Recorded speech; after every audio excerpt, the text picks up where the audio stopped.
আসসালামু আলাইকুম গাইস, কেমন আছো তোমরা? আশা করি সকলেই ভালো আছো। তোমরা দেখছো wonder speed BD YouTube channel. আজকে আমি তোমাদের মাঝে আবারও পাখির আপডেট নিয়ে আসলাম। আমি একটু অসুস্থ ছিলাম, তাই আমি ভিডিও দিতে পারি নাই। তোমাদেরকে শর্টসের মাধ্যমে দেখাই দিছিলাম যে আমার এই টেম পাখিটার জন্য আমি একটা জোড়া কিনছি। এই দেখো, পাখিটা অনেক বড় সাইজের।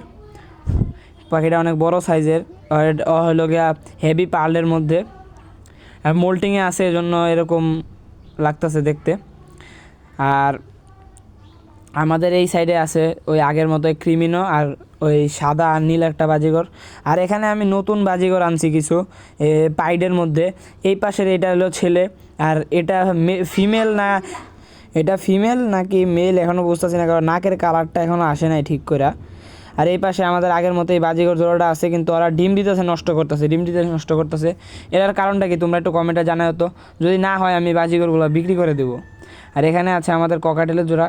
আর এই নেটটা দেওয়ার কারণ হলো ওরা মাথা বের করে দেয়, কখন বাইরে যায় বলতে পারি না। আর ওদের ডিমগুলোও হইতেছে না। 5টা ডিম দিছে, তাও ফার্টিল হয় নাই, সব ফালাই দিতে হয়েছে ডিম। 1 সপ্তাহ পর ডিম দিছিল। এখন কী করা যায় কমেন্টে জানাও। আর এখানে আছে আমাদের ঘুঘুর যে বাচ্চা 2টা দেখাইছিলাম, ওই বাচ্চা 2টা জবাই করে দিছি, আমি জবাই করে খাই ফেলছি। আর এখন ওরা ডিম নিয়ে বসছে। আর এদের বড় বাচ্চাগুলো আমার কাছে এখনও আছে, ওগুলো বিক্রি করে দেওয়ার চিন্তা আছে। তো আজকে ভিডিওটা এই পর্যন্তই। তোমরা সবাই ভালো থাকবে, সুস্থ থাকবে। আল্লাহ হাফেজ।